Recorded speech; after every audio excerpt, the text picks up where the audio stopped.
তখন বাচ্চার স্ত্রী অবস্থা দেখে সঙ্গে সঙ্গে ওই মানুষটারে গুলি করে হত্যা করে ফেলছে। কি করছে? গুলি করে হত্যা করে ফেলছে। এরপরে ওই যাকে হত্যা করছে তার আত্মীয় স্বজন এসে বাদশার দরবারে বিচার চাইছে। বাদশা দাও না, আমরা এই বিচার চাই যে ওই দিনটার ভয় করবে, পরকালের ভয় করবে, সে কি করবে? নাই বিচার করবে, আল্লাহর হুকুম মানা তার জন্য সহজ হয়ে যাবে। কি বলেন? এখন হত্যার পরিবর্তে কি ইসলামী শরিয়াতে হত্যার পরিবর্তে হত্যা, এই না নিয়ম? হত্যার পরিবর্তে হত্যা। বাদশাহ ওই দিনের ভয় করে আল্লাহওয়ালা মানুষ। এখন চিন্তা করছে কি করব, কিন্তু নিয়ম অনুযায়ী হত্যার পরিবর্তে হত্যা। বাদশাহ নিজের প্রিয়তম সুন্দরী স্ত্রী তারে কি করলেন? ফাঁসির হুকুম দিয়ে দিলেন। কারে? নিজের স্ত্রী। সম্ভব এটা? কিসে করলেন?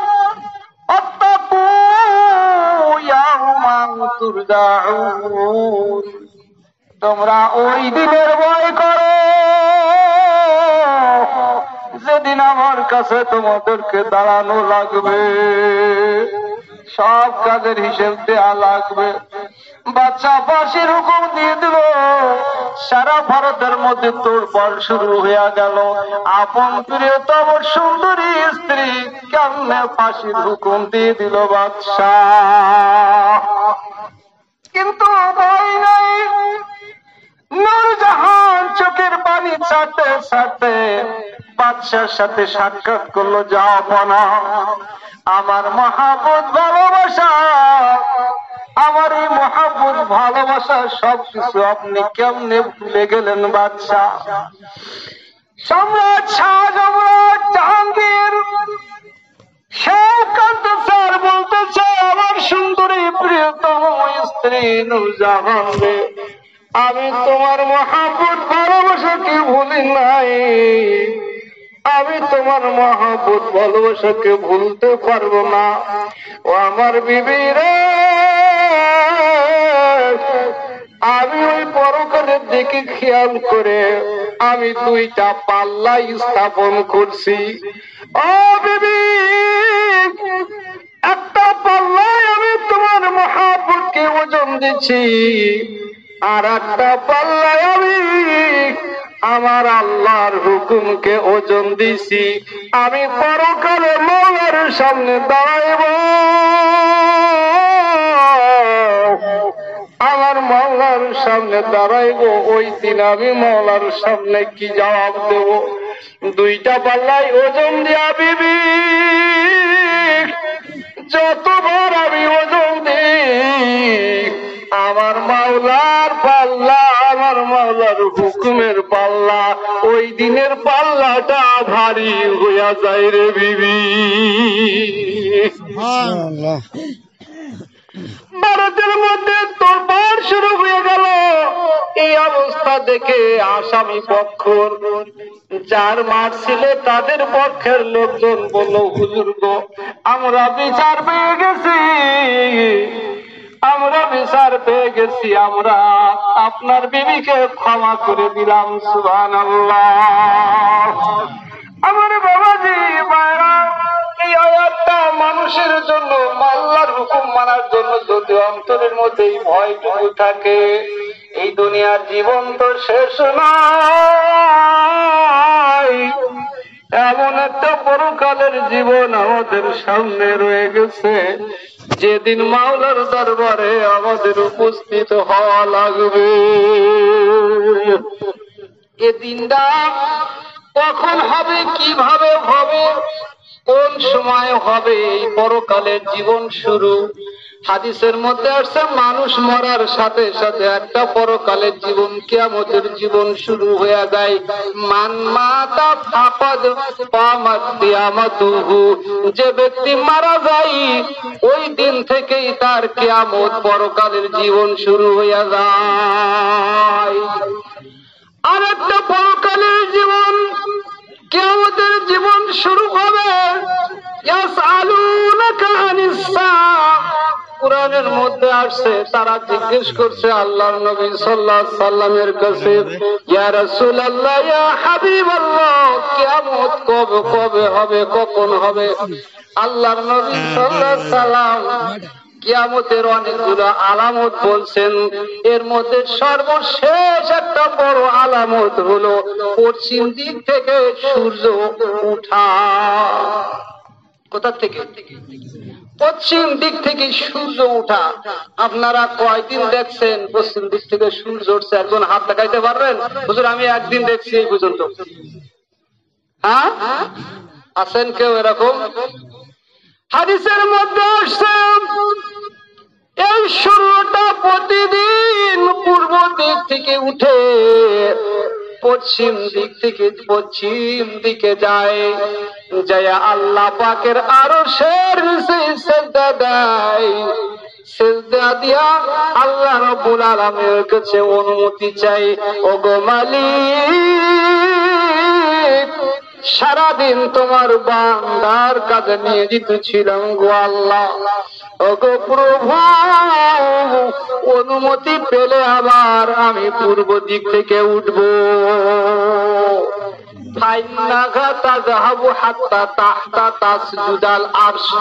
হাদিসের মধ্যে আসছে আরশের নিচে যে সূর্য সিজদা দেয়, আরশের নিচে দিয়া সিজদা দেয়, সিজদা দিয়ে অনুমতি চাই।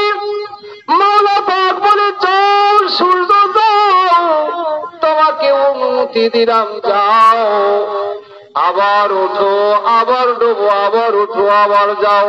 হাদিসের মধ্যে আসছে এমনি করে যাইতে যাইতে যখন কিয়ামতের শুরু হবে, কিয়ামতের বড় আলামত হবে, সূর্যটা পশ্চিম দিকে যাবে, পশ্চিম দিক থেকে ডুববে, আবার পশ্চিম দিক থেকে সূর্যটা উঠে যাবে। কিয়ামত শুরু, ওই দিন শুরু, পরকালের জীবন শুরু, পরকালের জীবন শুরু হয়ে যাবে। কেমনে হবে?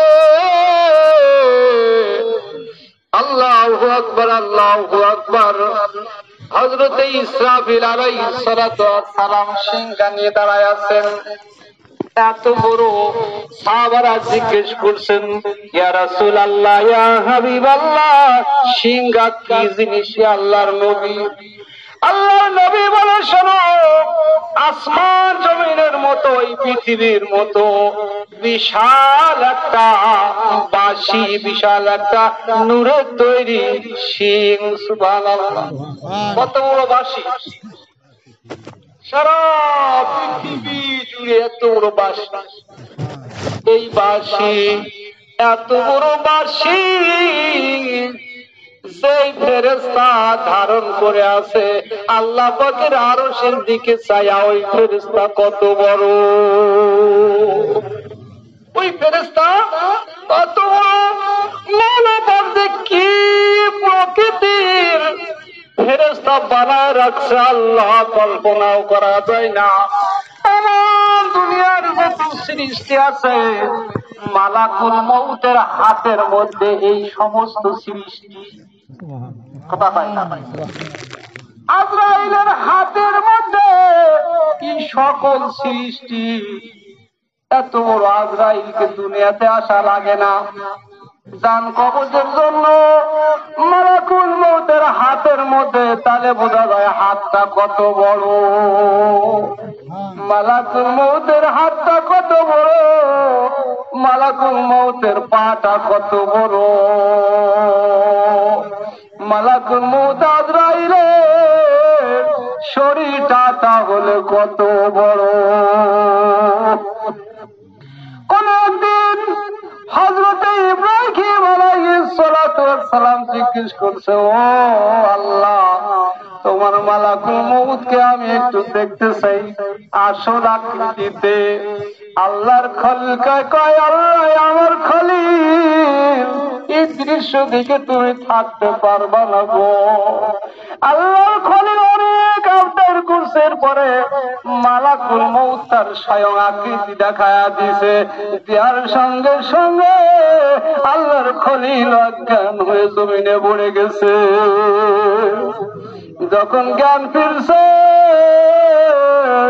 জ্ঞান ফেরার পরে কয় মালাকুল মউত, মাওলাই তোমাকে যেভাবে বানাইছে একটা গুনাহগার পাশে ফুল ধরবে নামাজি অপরাধের সামনে যখন তোমার এই শরীর নিয়ে তুমি যাইবারে, ওই বেনামাজি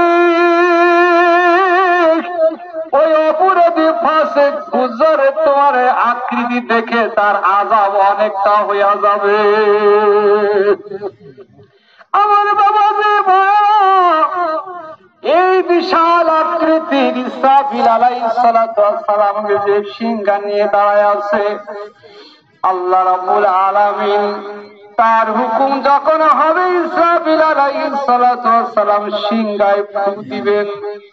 মাওলা পাক বলেন কিভাবে দিবেন? সিংহায় যখন ফু দিবে, ওই সিংহার হলো 4টা কি শাখা। একটা শাখা হলো 7 তবক জমিনের মধ্যে, আর একটা শাখা হলো 7 আসমানের নিচে, একটা শাখা পূর্ব দিকে, একটা শাখা হলো পশ্চিম দিক থেকে। যখন ফজরের নামাজের পরে বাঁশি সুরেলে সুরে বাঁশি বাজাইতে থাকবে, বাঁশির আওয়াজ শুরু হবে। আমার বানানো কথা নয়, আল্লাহ কালামের মধ্যে বর্ণনা করছেন। আল্লাহ বলেন কেমন করে হবে? ওই সুরটা এমন ভাবে সুমিষ্ট সুর শুরু হবে, চারিদিক থেকে বাঁশি আকারে বাজতে থাকবে, বাজতে থাকবে, খুব ভালো লাগবে। শুরুর দিক থেকে খুব সুরেলা সুরেলা মজা মনে হবে। আল্লাহ পাক বলেন ওয়ায়াউমা ইউনফাখু বিস-সূরি ফাফাজিআ মান ফিস-সামাওয়াতি ওয়া মান ফিল-আরদ ইল্লা মান শাআল্লাহ। যখন সিংহায় প্রথম ফুঁক দিবে, চারিদিক থেকে সারা বিশ্বের মধ্যে বাঁশির আওয়াজ আসতে থাকবে। ফুটার সঙ্গে সঙ্গে আল্লাহ পাক কালামের মধ্যে সূরা ফাজরের মধ্যে বলছেন ওয়াত্তাকু, এ মানুষেরা, ইয়া আইয়ুহান নাসু তাকু রাব্বাকুম, ও মানুষ তোমরা ওই দিনকে ভয় করো, ইয়াউমান, ওই দিনকে ভয় করো, ওই দিনকে ভয় করো। ইন্না জালজালাতাস সাআতি শাইউন আযীম, ওই দিনটা হলো মহাপ্রকম্প। যেদিনটা হবে এরকম প্রথম সিংহায় ফু দেওয়ার সাথে সাথে আল্লাহ বলে ইয়াউমা তারাউনা তাযাগালু কুল্লু মুরদিআতিন আম্মা আরদাআত। আমার মা তার শিশুকে দুধ পান করাইতেছিল। একটা মা তার সন্তানকে কত ভালোবাসে, আমি মাঝে মাঝে উদাহরণ দেওয়ার জন্য বলি। মা তার সন্তানকে কত ভালোবাসে। এই যে মাঝে মাঝে আমার কাছে কিছু বাচ্চাদেরকে ঝাড়তে নিয়ে যায়, ছোট্ট শিশু, মা ওই সন্তানকে কত ভালোবাসে। উদাহরণস্বরূপ একটা সন্তান অনেক সম্পদের মালিক, সন্তানটা হারায় গেছে, মাও খায় না দেয় না, সারাক্ষণ মায়ের মনে আমার সন্তান। একদিন, 2 দিন, 1 বছর, 2 বছর, 5 বছর, এরকম ভাবে সন্তানটা আর পাওয়া যায় না। মা প্রতিদিন ঘরের দরজা খুলে রাখে, রাত্রে আর চিন্তা করে, আল্লাহর কাছে কান্দে, মাবুদ গো, আমার কলিজার টুকটার সন্তানটাকে তুমি ফিরাইয়া দাও। এমনি করে করে 12 বছর পার হয়ে গেছে। 12 বছর পার হয়ে গেল। হঠাৎ গভীর রাত্রে একদিন ওই 12 বছরের হারানো সন্তান এসে ডাক দেয়, মা গো মা, আমি তোমার হারানো সন্তান ফিরে আসছি। ও মা, আমাকে তুমি বুকের মধ্যে জড়ায়া নাও গো মা। আল্লাহর দরবারে শুকরিয়া আদায় করে সন্তানকে বুকে জড়ায়া নাই। মাঝে কত খুশি হয় যে মায়ের সন্তান কখনো হারায় গেছে সেই বলে, ঠিক কিনা বলেন? এই কলিজার টুকরার সন্তান যখন প্রথমবার সিংহায় ভোগ দেওয়া হবে, ইয়াউমা তারাউনাহা তাযহালু কুল্লু মুরদিআতিন আম্মা আরদাআত। মা তার সন্তানের কি করবে? দুধ পান করানো বন্ধ করে সন্তানের কথা ভুলে যাবে। মা সন্তানের কথা ভুলে যাবে। وتذهل كل مرضعة عما أرضعت وتضع كل ذات حمل حملها। যে নারীর পেটে বাচ্চা ছিল ওই বাঁশির আওয়াজে আস্তে আস্তে যখন বিকট আওয়াজ ধারণ করবে, ভয়তে তার গর্ভপাত হয়ে যাবে। বিকট আওয়াজ, চারিদিক থেকে আওয়াজ আসতে থাকবে। প্রথমবার সিনায় ফু দেওয়ার সাথে সাথে ভীত সন্ত্রস্ত হবে। দ্বিতীয় পর্যায়ে যখন সিংহায় ফু দেবে, মাওলা বলেন অনুফিখা ফিস-সূরি ফাসাইকা মান ফিস সামাওয়াতি ওয়া মান ফিল আরদ ইল্লা মান শাআল্লাহ। দ্বিতীয় পর্যায়ে যখন সিংহায় ফু দেবে, দেওয়ার সঙ্গে সঙ্গে পৃথিবীর যত সৃষ্টি আছে সব সৃষ্টিগুলো মৃত্যুবরণ করবে, শুধুমাত্র 13 জন বাদে। কয়জন? 13 জন ব্যতীত সকল সৃষ্টি মৃত্যুবরণ করবে। আরশ বহনকারী ফেরেশতা 8 জন। হযরতে জিবরিল আমিন, ইসরাফিল আলাইহিস সালাতু ওয়াস সালাম, মিকাইল আলাইহিস সালাম, আজরাইল আলাইহিস সালাতু ওয়াস সালাম, আর ইবলিস। মালাকুল মউত হযরতে মিকাইল আলাইহিস সালাতু ওয়াস সালাম, ইসরাফিল আলাইহিস সালাতু ওয়াস সালাম, জিবরাইল আলাইহিস সালাতু ওয়াস সালাম সহ সকল এই 3 জন ফেরেশতার জানকে কবজ করে আনবেন। আরশ বহনকারী ফেরেশতার রূহকে কবজ করে ইবলিসের রূহটা দৌড়াদৌড়ি করতে, ইবলিস দৌড়াদৌড়ি করতে থাকবে, ছুটাছুটি করতে থাকবে। আদম আলাইহিস সালাতু ওয়াস সালামের কবরের পাশ থেকে ইবলিসকে ধরে কি করবে? তার জানটা বাইর করে ফেলবে। আসমানে কেউ নাই, জমিনে কেউ নাই, একমাত্র মালাকুল মউত আর আল্লাহ। আল্লাহ জানবেন, জানার পরও জিজ্ঞেস করবে, হে মালাকুল মউত আজরাইল, আর এই আসমান জমিনের মধ্যে কে জীবিত আছে বলো? মালাকুল মউত বলবে, আল্লাহ তুমি তো জানো আল্লাহ। ওগো মালিক, এই অধম আমি ছাড়া আর আসমান জমিনের মধ্যে কেউ জীবিত নাই।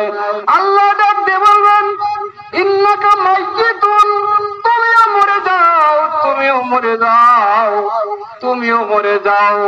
যখন মালাকুল মউত কি কথা বলবে, মালাকুল মউত কি ধমক দিয়ে বলবে, হযরতে আজরাইল আলাইহিস সালাতু ওয়াস সালাম জান্নাত এবং জাহান্নামের মাঝখানে যাইবেন। ওইখানে যে এমন বিকট চিৎকার দিয়ে কাঁদতে থাকবে, এমন বিকট আওয়াজে কাঁদতে থাকবে, যদি ওই দিন পৃথিবীর সব মানুষগুলো জীবিত থাকতো, মালাকুল মউত ওই সময় কাঁদতে থাকবে আর বলবে, ওগো মালিক গো, যদি আমি জানতাম আমার নিজ হাতে আমার জানটা বাহির করা লাগবে গো আল্লাহ। ওগো মালিক, তোমার মুমিনদের রূহ কত বাহির করছি গো আল্লাহ, তোমার মুমিনদের প্রতি আমি আরো সহজ হইয়া রূহ বাহির করতাম। মালাকুল মউত জান্নাত এবং জাহান্নামের মাঝখানে যায়া এবার বিকট আকৃতিতে আল্লাহ তার জানটা বাইর করে ফেলবে। আসমানেও এখন কেউ নাই, জমিনেও কেউ নাই। আসমান জমিন আল্লাহ সব ভেঙে চুরমার করে দিবে, বাড়ি ঘর যা কিছু আছে জমি জাতি সব কিছু উলটপালট করে দিবে আল্লাহ। সাগরের পানিগুলো শুকায় দিবে আল্লাহ। আসমান জমিনে এখন কেউ নাই, শুধুমাত্র একমাত্র আল্লাহ। আল্লাহ নিজেই জিজ্ঞেস করবেন লিমানের মুখ, আজকের বাদশাহ তো কার? এ জুলুমকারীরা তোমরা কোথায়? এ পাপাচারীরা তোমরা কোথায়? কেউ জবাব দেওয়ার নাই।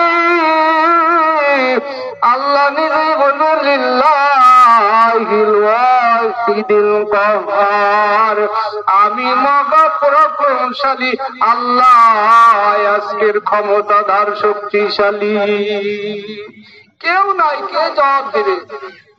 এমনি করে আল্লাহ তাআলা যখন সব মৃত হয়ে যাবে, মৃত্যু আর কেউ থাকবে না, মাওলা পাক আসমান থেকে 40 দিন পর্যন্ত পানি বর্ষণ করতে থাকবে। পানি আর পানি, পানি আর পানি, শুধু পানি। 12 হাত পর্যন্ত বাড়ি নাই, ঘর নাই, সব কিছু ধ্বংস হয়ে গেছে, এখন আর কিছুই নাই, শুধু পানি আর পানি, সব ধ্বংস হয়ে গেছে। ওই পানির উপরে একখানা ঘর ভাসতে থাকবে, জমিন ভাসতে থাকবে। সুবহানাল্লাহ। একটা জমিন পানির উপরে ভাসতে থাকবে, মাওলায় ডাক দেয়া বলবে, এ জমিন, বড় বড় বিল্ডিং গুলো 100 তলা 200 তলা বড় বড় বিল্ডিং গুলো, পাহাড় গুলো সব ভেঙে চুরে চুরমার হয়ে গেছে, টুকরা টুকরা হয়ে গেছে। ব্যাপার কি জমিন, তুমি কেন বলো না? তোমার কি হয়েছে, তুমি কেন বলো না? জমিন মাওলার সাথে তর্ক করবে, মাবুদ গো, ও আমার মালিক, ও আল্লাহ, জানো তুমি আমি কে? কয় আল্লাহ, কবে তুই কে? আল্লাহ, তুমি পৃথিবীর মধ্যে আমাকে শ্রেষ্ঠত্ব দিছিলে, তুমি আমাকে সব থেকে শ্রেষ্ঠ বানাইছিলে। দুনিয়াতে যত জমিন ছিল, এই জমিনের মধ্যে তুমি সব থেকে আমাকে শ্রেষ্ঠ বানাইছিলে। তোমার নবী সাল্লাল্লাহু আলাইহি সাল্লাম বলছিলেন, এই জায়গাটুক হলো পৃথিবীর মধ্যে সব থেকে শ্রেষ্ঠ। আহাবুল বিলাদি ইলাল্লাহি মাসাজিদুহা, পৃথিবীর মধ্যে সব থেকে দামি জায়গা হলো আল্লাহর ঘর। কি কন? সব থেকে আল্লাহর ঘর হলো দামি। আল্লাহ, আমি হলো সেই জায়গার জমিন, আমি সেই জায়গার জমিন। আল্লাহ কয়, তুই পানির সাথে জমিস না কেন, মিশিস না কেন? আল্লাহ ওই জমিন কয়, মাবুদ গো, তোমার মধ্যে যারা সেজদা দিছিল গো আল্লাহ, আল্লাহ কপাল লাগাইছিল, কত এখানে চোখের পানি ছাড়ছিল গো আল্লাহ। ও গো মালিক, ওই জমিনের পরে বসে বসে কত চোখের পানি ছাড়ছে গো আল্লাহ। তোমার কত বান্দা ওইখানে কপাল লাগাইছে, তোমার কুদরতি পায়ে সিজদা করছে গো আল্লাহ। ও গো মালিক,